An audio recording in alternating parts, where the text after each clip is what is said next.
Oh my God, James. You all right there, buddy? I'm good now. I'm good now. My friend, I'm good. I'm good. How's it going out there, people? How the hell are all of you out there doing? I hope you're doing fine. I hope you're doing well. I hope you're doing swell. All that good shit. I'm doing good. I'm Hey, doing great. Had a good day. Lovely Saturday night. Yes. it is a lovely Saturday night. With some characters. That's what I'll call us. I won't call us lovely gentlemen because I don't want to stretch the truth that much tonight. I want to try to be as Characters does seem more appropriate. It does. It's like appropriate and polite at the same time for us. It's polite. I could say assholes, I could say dickheads, and all that other shit. But we're trying to be better people. I'm not trying that hard.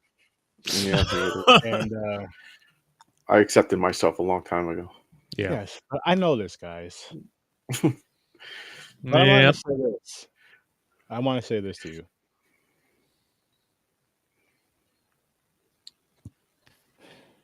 We love you too, Aaron. What's I up? know it's hard to. I know it's hard That to was say. a whole lot of silence. I thought he lost his sound for a second. It's more of a question. It's more of a question for you both. Okay. Are you ready for this? Sure. Yeah, as ready as I'm gonna be. What-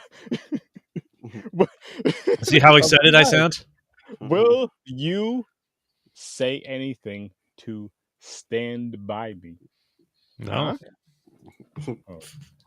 There he goes. I think Anyway, there's- that's what we're fucking reviewing today, guys. I think there's a few words I can't. Stand by me. Just legally. Yeah, true. He can. He can.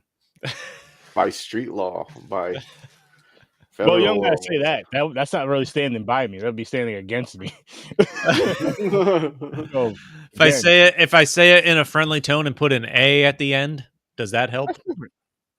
or still depends on- AH. depends. Seen that version too. Yeah. But before we get into the film, I do want to let you guys know something. Casters for a Cause always back. And again, brought to you by Chicka Chicka Wow Wow, the Scene Snobs, sponsored by Carolina Fear Fest. Your boy will be there. Your boy will be there. But anyway, Where exactly is Carolina Fear Fest? you can go to North Carolina. carolinafearfest.com. Is it? Well, I know it's one of the Carolinas. I believe Raleigh. I believe it's in Raleigh. Okay, so North Carolina. Yeah. Yeah. North Carolina. Sorry, North Carolina. Yes, North Carolina. That's what. Yeah. Anyway, May 17th at 7 o'clock Eastern time, 7 p.m. Eastern time. We'll be doing a script read of this film right here, Scream. Yippee, yippee, yippee. Fuck this movie. But all proceeds will be going to Hunters Against Hate. Haters. Oh, wow. Haters. Yeah. It's haters against haunters. Listen, it's Hunters Against Hate. Hate is not good. That's all I'm saying. So tune in for that. It's gonna be a good time. You could say that you hate. You hate. That's true. You can hate. Yeah. And Sturdy's going to be at the Carolina Fear Fest also. Yes, I will. Yes. So if anybody has a problem with me, you can go there and Nope. You can take it up with James. I come in peace. Oh boy. Okay. That should be a fun time though. Yeah. So say anything, stand by me. Which actually, what year was Say Anything? 89? Was it? No, it wasn't that late, was it? Yeah, I think so. It couldn't have been. But that was it. 80. Oh shit! It is 89. 89 rom-com. Okay. I don't know why I was thinking it was like 83 or 86. Are we talking about that first? 86. Are we talking about say? Are we talking say anything first? Yeah, might as well. Yeah. You want to do say? Okay. We can kick that one off. Okay. One of the most awkward rom-coms I've seen. Like the style of getting to know a girl and everything. It's like everything was awkward. It just didn't seem. It's just off. Well, do we Like want the to do chemistry and early shit, ratings? Yeah, let's do the ratings. All right. All right, James first. Yeah. He jumped into it already. Yeah. Yep. What's your rating, James? It's just okay. I gave it a 5. Okay. I It might go down. We'll see. I'm having a hard time deciding between 4 and 5, so I'm just gonna go 4.5. I'm with you, James. I'm gonna give it 4.5 as well. Like, this is one of those movies that I'm like, I feel like I must have seen as a kid, because Yep. or I don't know if it's just the boombox scene became so iconic. Maybe that's just I think fucking so what I have too, seen because I somewhere. don't. Yeah, I don't remember the movie, but I remember that scene. Yeah, because I So don't I really think- remember the yeah. movie. Yeah. I've never seen the movie. Do you remember that scene? You ever see that scene? Because they put that spoof scene in movies before too. I've seen it in other movies, or I'm sure I've seen this like in a GIF. I'm sure I've seen it in memes. Yeah. But my first time actually seeing this. It's film. how to win the girl over, and the thing is, they make it like it works, but it didn't. In the movie, it don't work. No, It don't. But they make it like when you see it on the internet and everything, they're like, it's so romantic. It worked for him. That's why he's there. And people, if you hey, watch listen, the movie, it didn't. I like the song. Peter Gabriel, In Your Eyes. It's a fucking good song. I'm going to say this for both movies. I didn't mind the soundtracks. The soundtracks of the movies are good. Yeah. You were onto something with the fucking awkward. John Cusack was just awkward this entire movie. Yeah, he was. But I'm saying it's weird. I feel like for that role, they probably wanted him to be though, because it kind of fit for that. What were they, seniors in high school? But it made no sense. They tried to make him awkward, but also like everybody knew him. He's a cool, good guy. Yeah, I'm like, I was so confused. I'm like, is he awkward? Like he don't have friends? No, like he's a loser, or is he? Oh, well, think back to high school. If it's awkward trying to talk to someone you're attracted to, that I get that they're probably trying to capture that, but this just felt like over the top a little bit with his character. Yeah, I agree with that. And he had the flasher jacket on. He's gonna flash some people. That fucking trench coat back in the fucking 80s, man. Just looking at it, I just automatically think creeper, like a fucking flasher or something. That's fair. That kind of trench coat, or someone's going to shoot up a fucking school or something. That kind of trench coat has become synonymous with school shootings and flashers.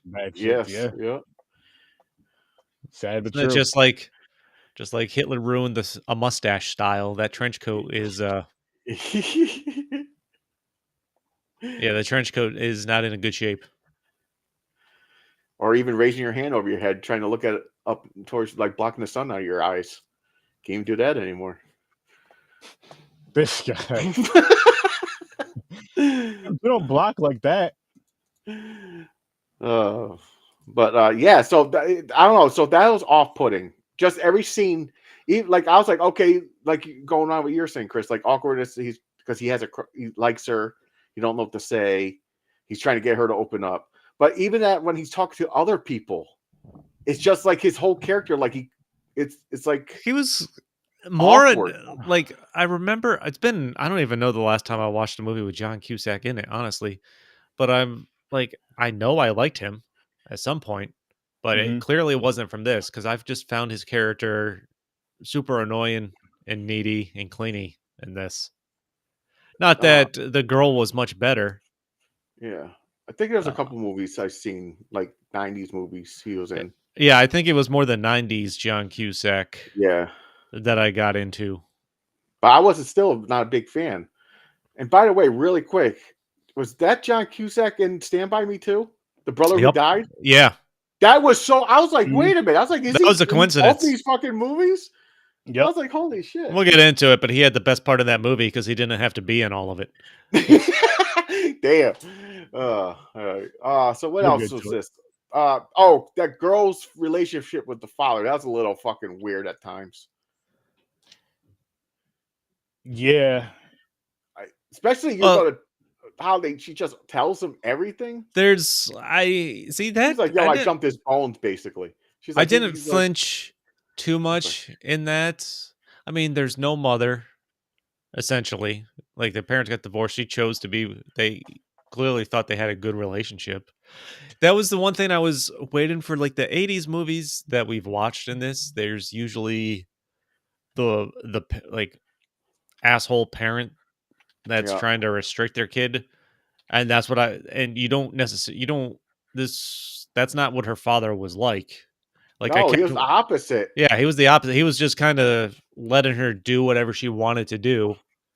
Like I was confused. I was like, so he said, I'll take care of your girl for your daughter for 7 to 8 hours. He picked her up at 8.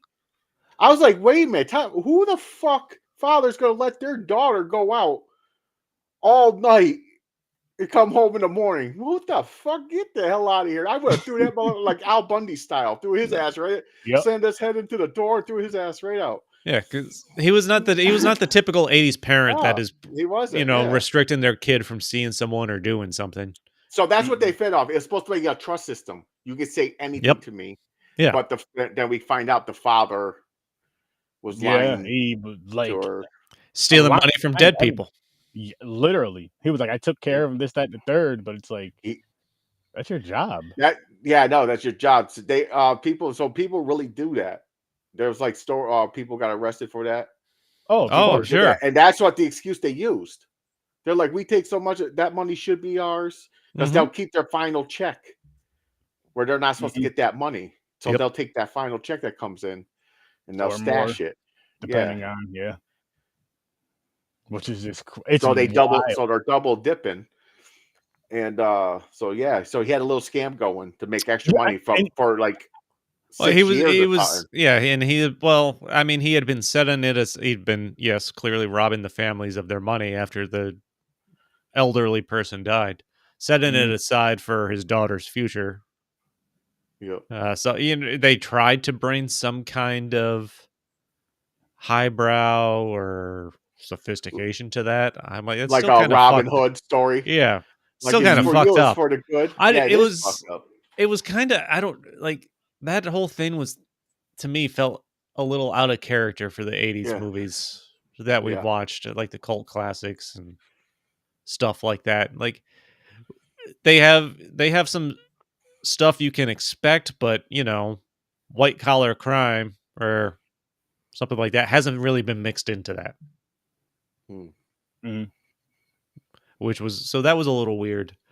But what about, I mean, even going back to the beginning, what was up with the fucking kid singing at graduation? Who is this kid that's like I don't know. Not even part of their class, but he throws this party every year? Do they just let him come to graduation? I guess. Guess so. It sounds like shit singing. And super, what was it? That party too. Like when he convinces Diane to go to the party with him after he was, first off, when he talked to her on the phone, he sounded like he was on fucking coke. Yeah, he did. Like, I'm like, I can't believe, like, and she agreed.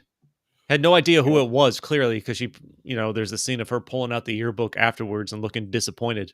Yeah. Yep. She did look disappointed. So I was shocked until she said yes. I was like, wait, what?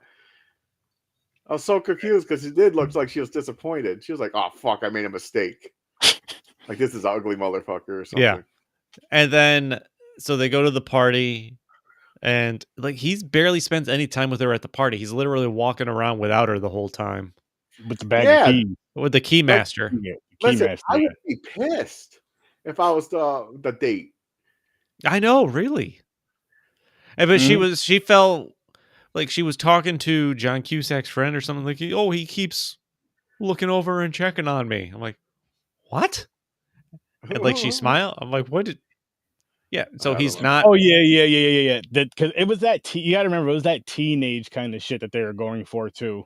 So it was like, oh, he cares about me because he's checking up on me. He's checking on me, and the other dude, the other girl who was her actual boyfriend, wasn't paying. He was just doing his own thing, partying and shit, and just. But did you notice when he's collecting keys and stuff? Fucking counselor, I guess, the school counselor, Yeah, I the guess, school goes to the counselor party comes to the party. because she tries talking to him about a career path. Like, what the Yep. fuck? Then she's like, "Here, key master, throw the keys," and she went in to Yeah. get fucking trashed. I was like, "What the fuck?" That I'm was like, nuts. what in the world? Like, It's even like in the so 80s, I confusing. don't think that was allowed. Yeah, but I guess on the side note of I guess her not being mad also is because he opened her up to a whole world. People are actually talking to her. Yeah. That's true. She's getting the attention that she wanted. She's getting the normal attention, like a normal person, not like Yeah. school, like oh, like she's a fucking Realizing she princess. wasted her life.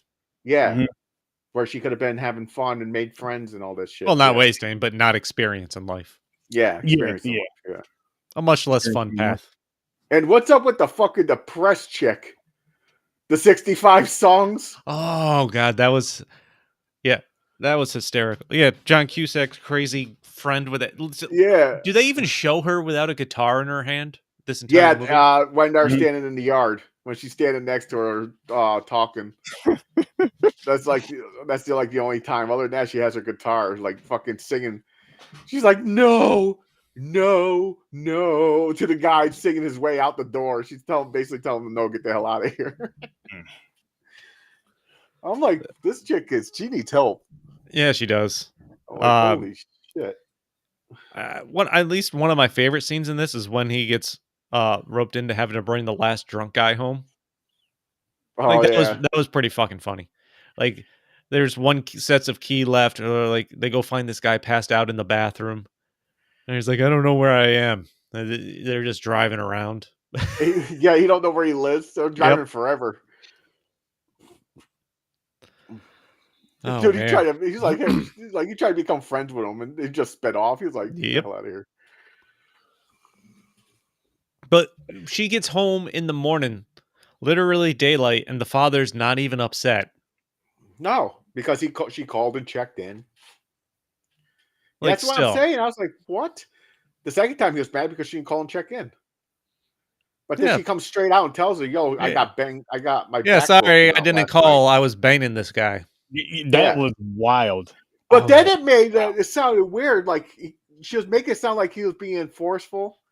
But then she was like, I felt like I had to give in. I'm going to do it. And the father just looked at her. It was weird the way she described so then it. she was like, no. Then he backed off.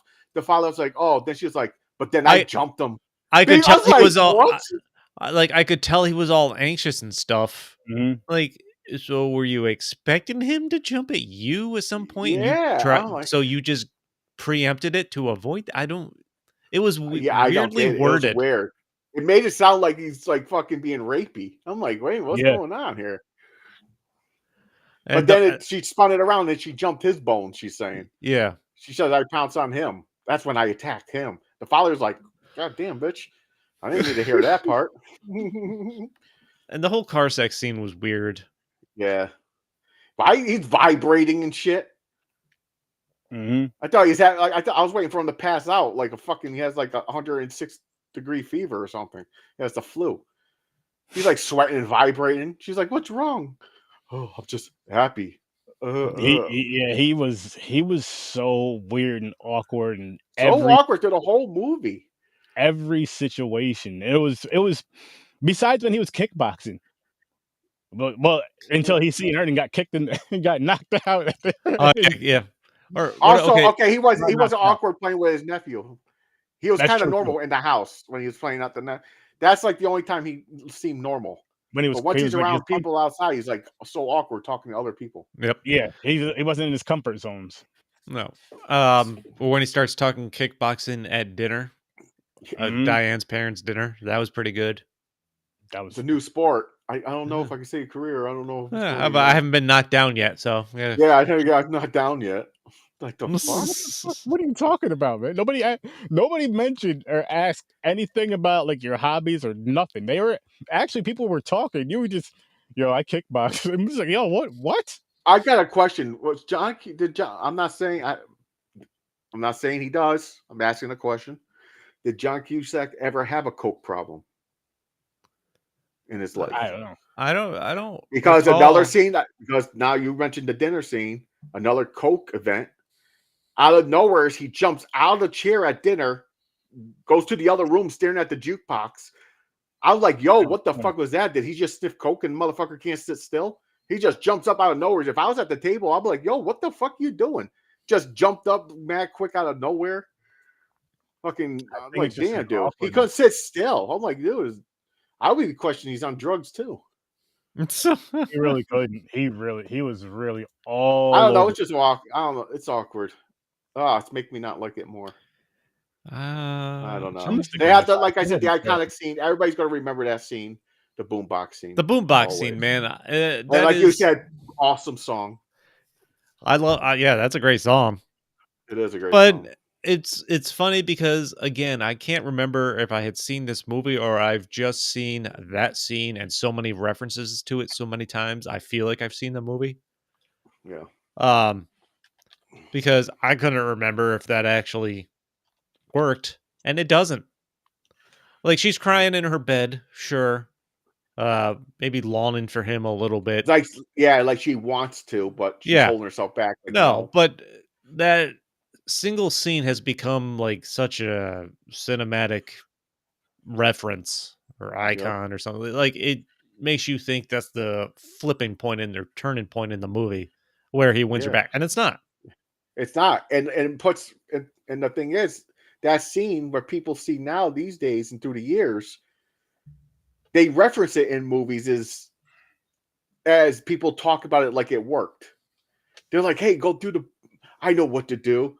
Like that movie, and they go through the boombox like it's gonna work. You're like, dude, you know it didn't work in the movie, but they make it seem like it works. Like it's not gonna work. If the girl, for one, she broke up with you, you're trying to win her back. You're blasting the radio. The father can come out with a shotgun. You don't wake up neighbors. Neighbors are gonna start yelling at you. Like, what the hell are you doing? That shit's not gonna work. Period. You're just gonna piss up a whole neighborhood. But really quick though, you know what's funny about that scene is Ted. If you guys haven't watched Ted, go. Ted did it. There you go. Reference. Ted did it. Yep. Go check out Ted and go check out our review of it over on Patreon because that was some funny shit. The way they it was perfect example. What happened? The father came out, right? Started yelling at him. Yep. That wasn't it. That was brought home by the cops. The cops. Yeah. They were like, that was a terrible. That was a good. No, that was a terrible. Yeah, that's what I'm saying. Exactly. Oh. What else? So the father gets arrested. The lawyer made a deal. It's like a little back and forth thing. How about $100,000?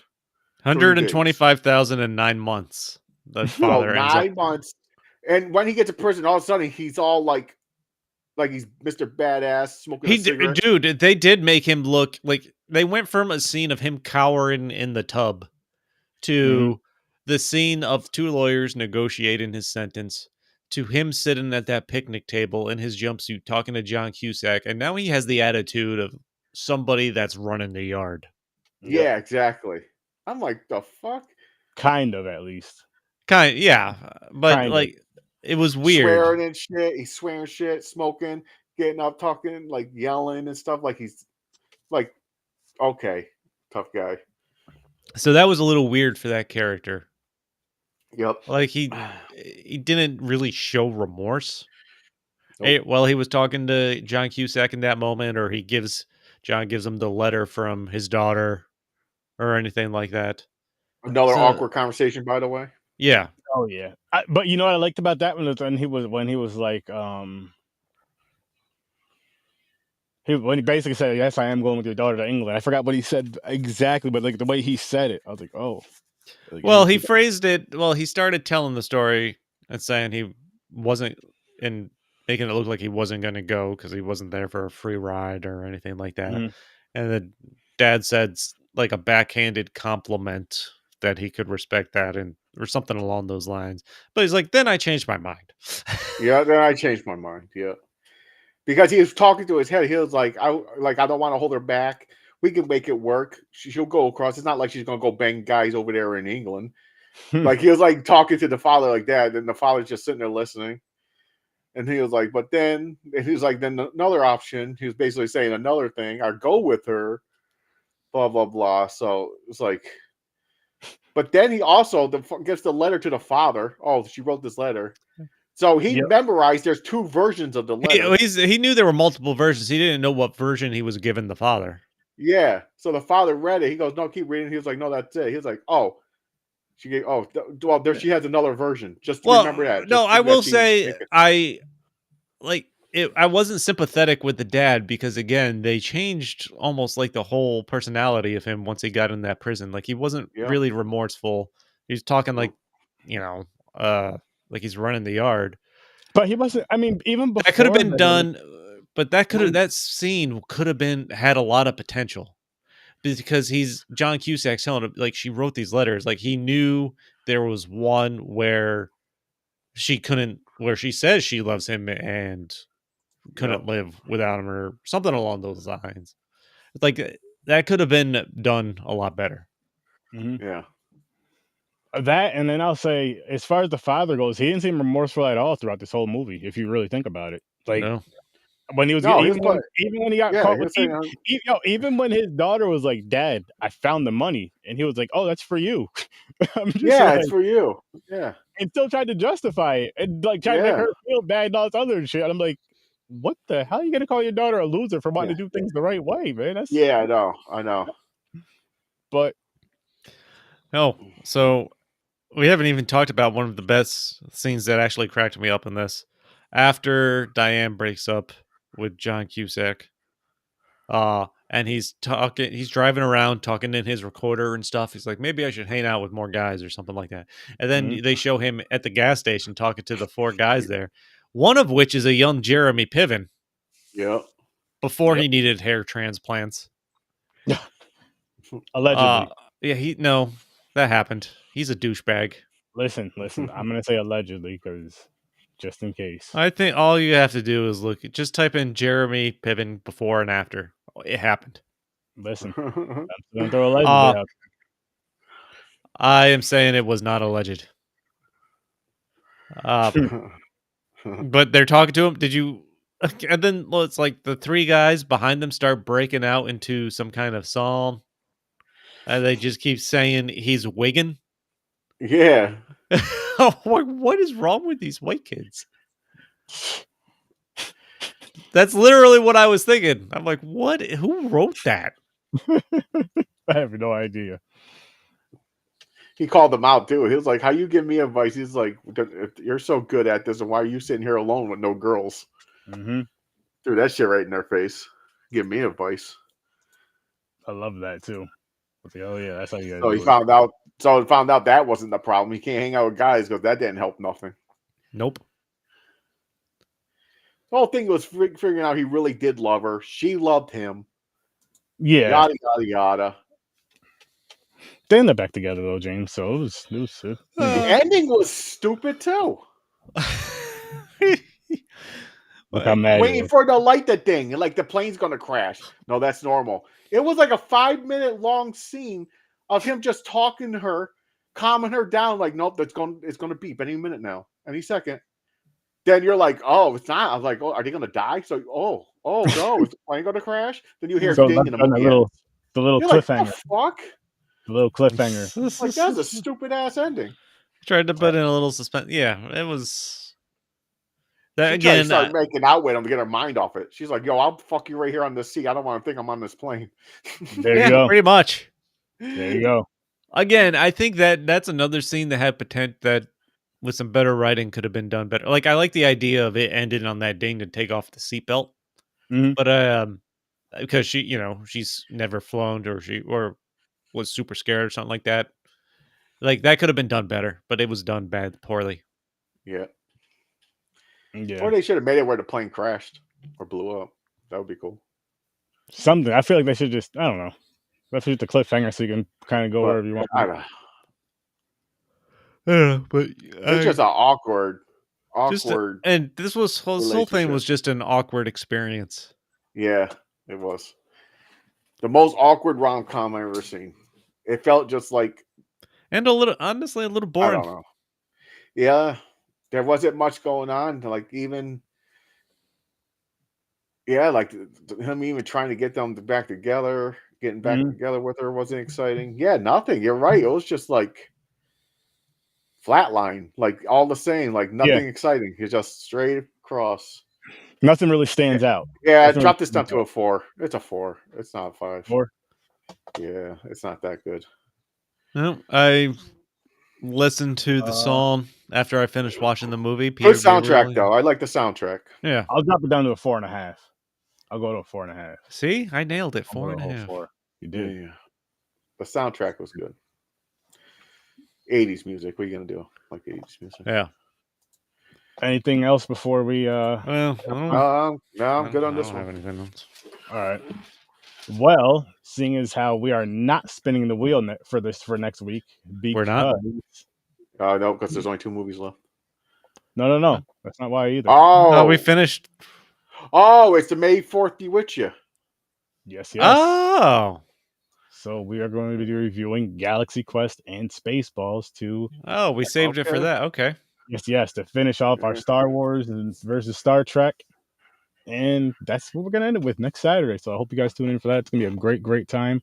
I've seen Spaceballs before. I've never seen Galaxy Quest. I've seen Galaxy Quest. I have at least seen parts of Galaxy Quest. At least I don't think I've seen it before. Alan Rickman, baby. But Hans Gruber. That's going to be a fun one. Baseballs. So yeah, tune in for that one next week. Spaceballs, I know I saw as a kid. Yep. Let's so darling, Stand By Me.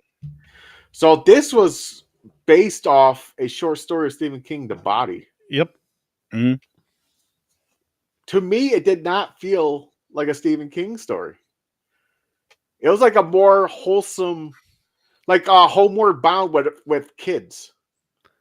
Like they're on a journey. It's like kids. That journey's going to find a dead body.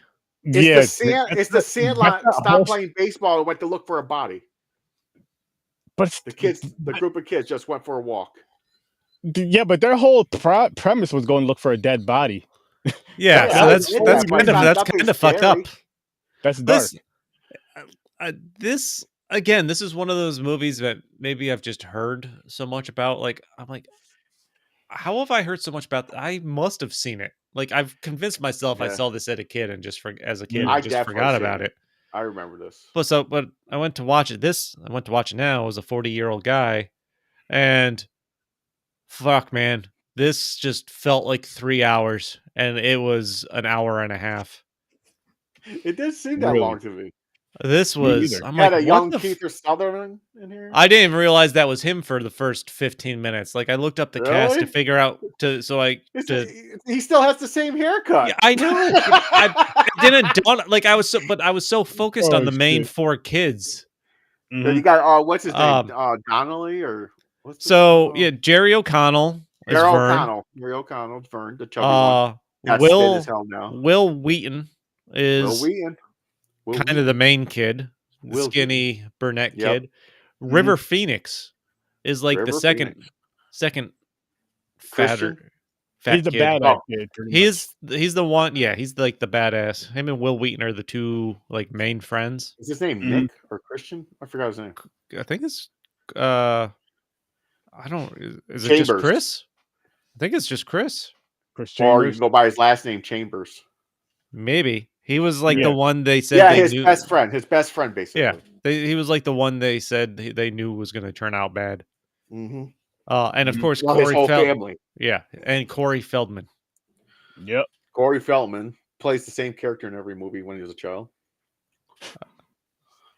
Yeah, River Phoenix. That kid was Chris. Mm-hmm. Okay, Chris Chambers. So I wasn't even thinking about other characters in the movie because I went. 5 or 10 minutes into it, I googled the cast just so I could see. Wait, which one was River Phoenix? And then I saw Kiefer Sutherland. Like, son of a bitch. So you got his brother, Cusack. Yeah, which again I didn't know he was in it, and he had the best role because he had 5 minutes of screen time. He didn't have to be in the movie. Yeah. His character wasn't killed in the movie. He died from boredom. This guy, man.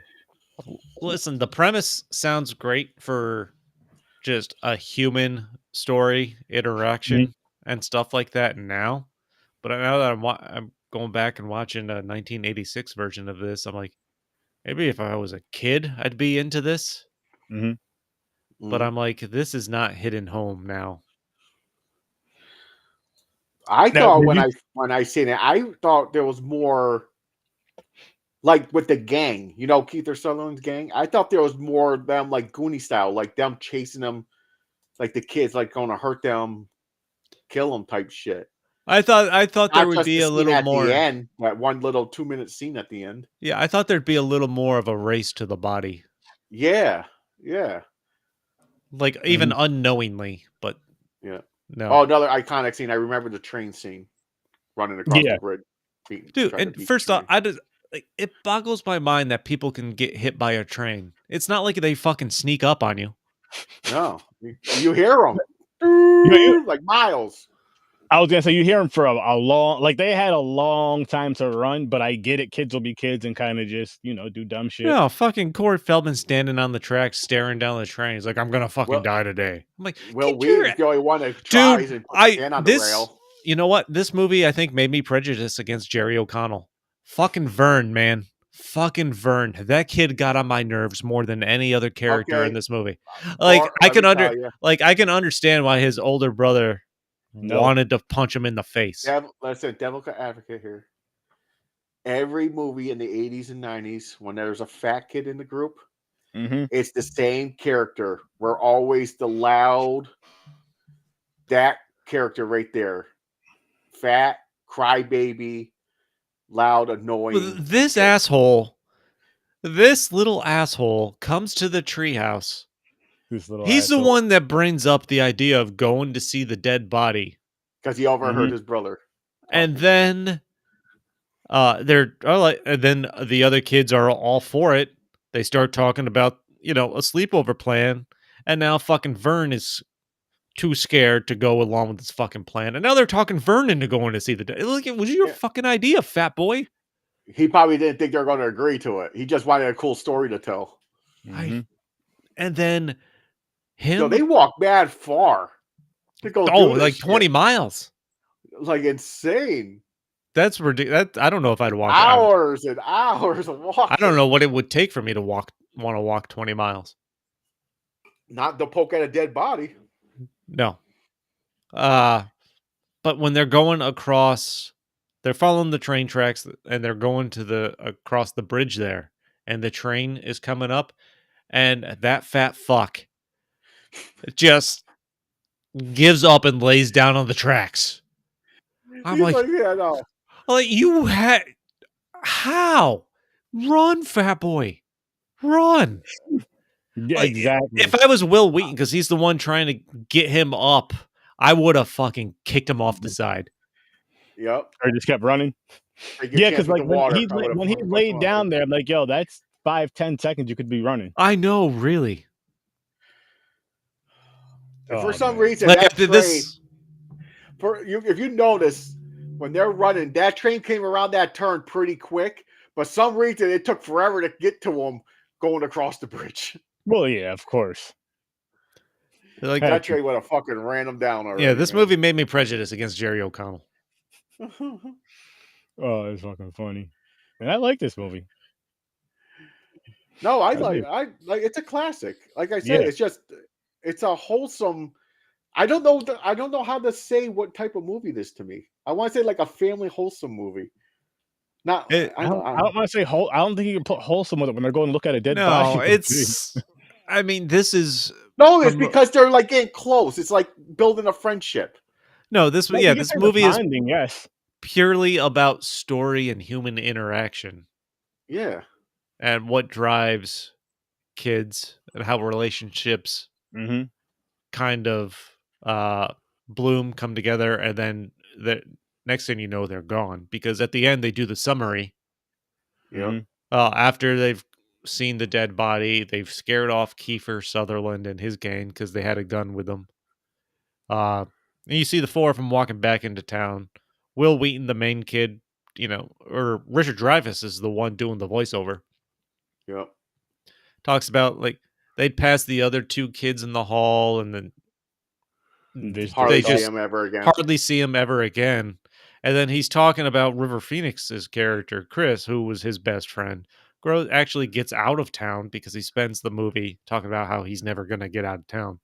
Becomes a lawyer, walks into a fucking fast food place, tries to break up a little fight in front of him, and gets fucking stabbed in the neck. Yeah, I know, and dies right on the spot. What?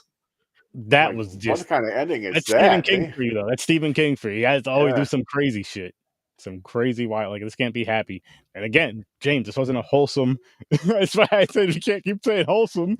And also, what's the other one? The one that grows up, gets arrested. Yeah, that was one jail. One of the two they lose touch with. Mm-hmm. Then Vern has a wife, 4 kids, and he's a forklift driver. Fucking Vern. But that asshole, and the fact that he just brings a comb to their adventure. Yeah. Then he gets mad at the comb. He dropped the comb. He drops the comb on the train tracks. I'm like, good. You deserve that. You deserve that. Who cares? They made it like as he brings a comb, but he shaves his head, and someone points that out. I was like, it was for you guys. Don't bring me a fucking comb. Leeches. You can't forget the leeches. Yeah, the leech scene. That was funny. Oh, the leech on the dick? Memorable. Oh, yeah. That he passed out. Would you pass out? Probably. I've never had a leech on me, but... Yeah. Leeches... That wouldn't make me pass out. It's not like they're eating your dick. Listen. They just took a bite and they're sucking blood, man. You just fucking burn them off or... Yeah, but when you're in that situation, you're not thinking just burn them off. You're panicking.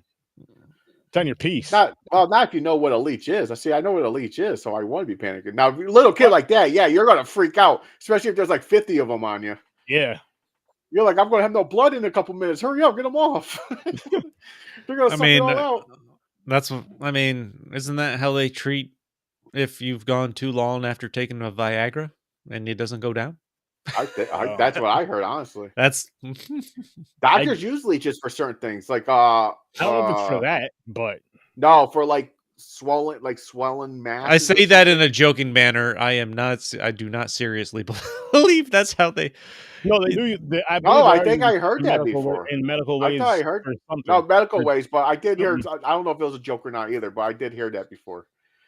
The Viagra, like when you have to call when you take a Viagra, and they always give you the warning, call your doctor after like 4 hours or something like that. If it never goes away, let's go into the hospital, get a leech put on there. But what about if you want it to last more than 4 hours?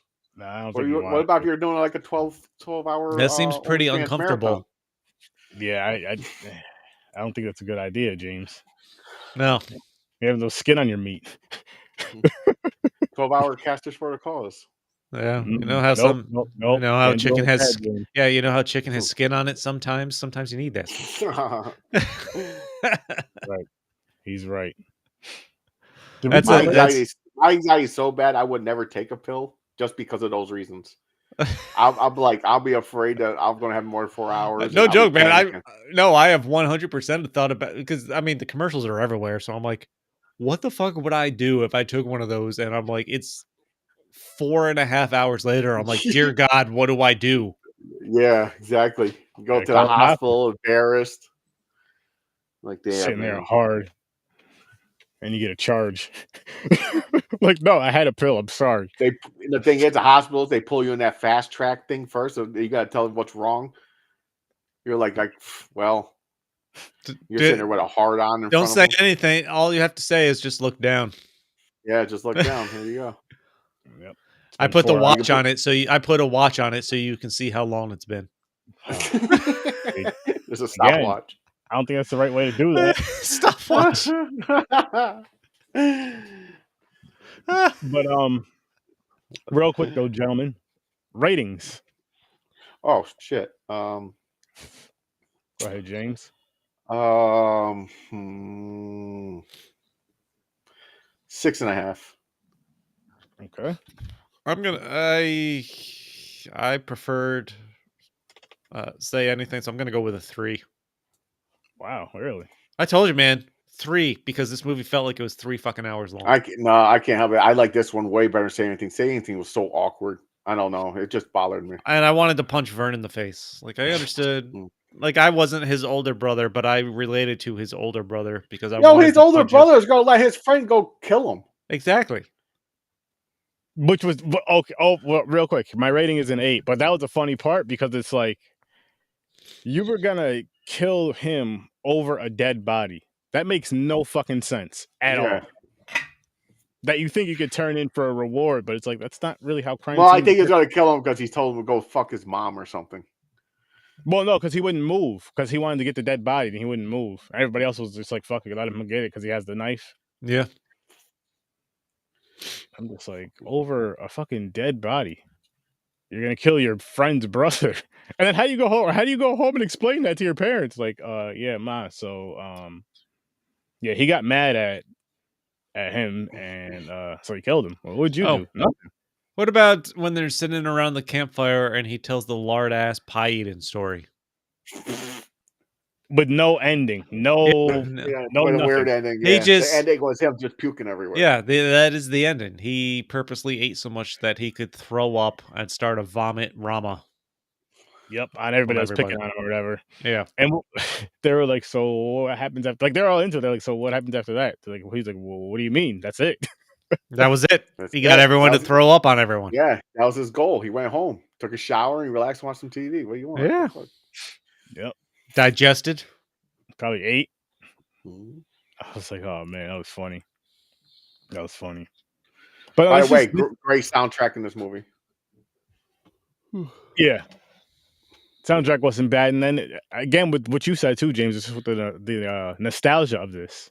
Yeah, the nostalgia of this is just, I haven't seen it in years, but I've seen it quite a few times back in the day. Especially, it used to be on TV a lot. For the time this came out, do you think it was weird they actually showed the dead body, the dead kid? I was gonna say they show, like, Not they actually really. show the dead kid.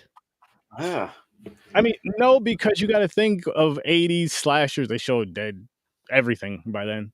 So I don't know. I don't remember. But this isn't a slasher movie or horror movie or anything along those lines. No, but I'm saying, I'm sure they've shown that in other films, and it's a Stephen King movie at that. So Stephen King adaptation. I don't remember how they said this kid died. Hit by the train. Oh, okay. And he just went flying. They can't find the body. Yeah, he's not anywhere near the fucking tracks, and somehow his body's in one piece. Yeah, I know. I get this. I get the sneaking suspicion if you get hit by a train, something's coming loose. Someone's getting ripped off. Yeah, especially with the old trains like that with the cow pushers. That's what they're called. Those fucking the pointed. First off, if you can't get the fuck out of the way of a train, you're too dumb to live to begin with. That's your foot got caught, but I guess that's still. So you shouldn't even be walking on the track. Just get off the damn track. Yeah, this isn't. But like I said, the trains have so many warnings. There's for what back then you see the smoke. You've seen the smoke up in the air. You hit that. You hear it. They whistle every fucking certain amount of times. It's not the fucking Wild West where someone's tying you to the tracks. Exactly. You should not get hit by. Usually, people get hit by by the train. I think they're taking her. It's unaliving thing.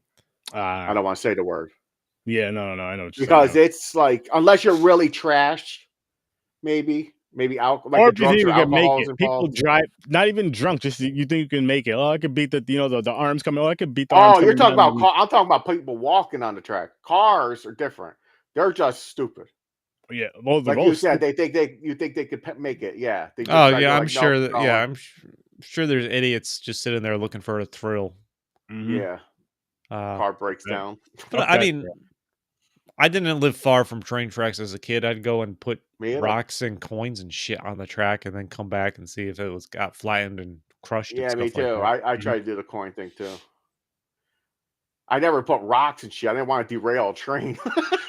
I remember thinking that. Little tiny rocks are not going to derail a train. Mm-hmm. It might even vibrate it off by the time the train got over to it. Vibrated off the tracks. I heard a thing. So there's this brings a flashback with train now. So I lived in Schenectady, Mount Pleasant, Aaron. You probably know. When you go past down Cutler, then there's not Davis Terrace. Then you go the train tracks. Yeah, the swamp. So there's train tracks over there, and I used to live in that area. And we used to ride our bikes down there and go to the train tracks, and someone told me, it was like, you can't go near train tracks when a train comes. They go by so fast that they create a suction that you can get sucked under the train. So in my head, I thought that was true. So I wanted to test it. I put my mountain bike. No, I put my mountain bike close to the train tracks, and I ran up the hill and I sat there. The train drove by and just knocked the mountain bike over. And I was like, it didn't suck under the fuck. I was so mad. I was like, you lying motherfucker. I thought you were going to say you stood there with your junk out and let it try to stretch it. Nah, I'm not that dumb. I was a kid, but not that dumb. No, but what just when he was like, I had to test it out, I was just like, oh my god. Oh, you thought I was going to stand there? I'm glad you were smarter. I'm glad you used a bike. You didn't jackass No, it. yeah, I'm not jackass. No, I use something else besides me. Yeah, that's good. I used my bike. I put my bike. I was like, if it gets sucked under that, for one, I'll suck. I lost my bike, but it'll be cool to see the aftermath. That would be cool to see. You see your bike get sucked under the train. Yeah, but cool. What if you caught? Yeah, I don't know. You might have. Like you said, yeah, I know. When you're a kid, you don't realize that. You don't know if it's going to derail. That's true, because as a kid, you just think it's going to get flattened or crushed and be cool. Like you're like, it's like in the movies, like you know what it is? It's because the movies. You watch movies and you see trains go through. In some movies, you'll see trains go through literally everything and be fine. Yeah, like, oh, cool. I want to see that. And but don't do that, people. It's not true. Nope. Yeah, stay away from the train tracks. Unless you have a 4-wheeler. Oh my goodness. Nope, still stay away from them. I used to do that too. But shit. Stand by me. Anything else about this movie? Nothing too much for me. No, not that really. It's just it was a fucking movie about the journey. Yeah. The only other exciting part is O'Connell is married to Rebecca Romaine. So that's Corey Feldman fucking losing his mind with the junkyard guy. The junkyard guy calling his dad a loony. Yep. Oh yeah, he didn't like that too much. He was like, "I'll fucking what do you say? I'll unalive you. Piss down your throat I'll rip off your head and shit down your neck." Yeah, there you go. That's one too. But other than that, the movie was just the journey of them walking to find his body, and them getting close and talking to each other. Especially the two best friends telling each other's life story. Like, I'm a loser. Yeah, it was like both sets of best friends in a sense. Yeah. Other than that, that's why I was saying that's the type. I know I used wholesome, but I know it's the wrong word. But that's what I mean. The story is them getting close.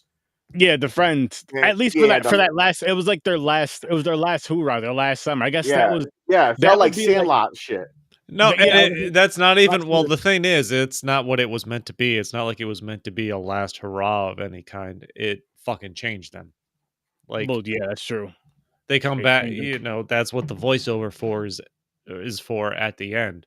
Like, it changes. Wil Wheaton, the main kid, he indicates like it's changed me. Like, he was determined to see it. He saw it. It changed him, the whole experience. And from that point on, he was basically only friends with the best friend, River Phoenix.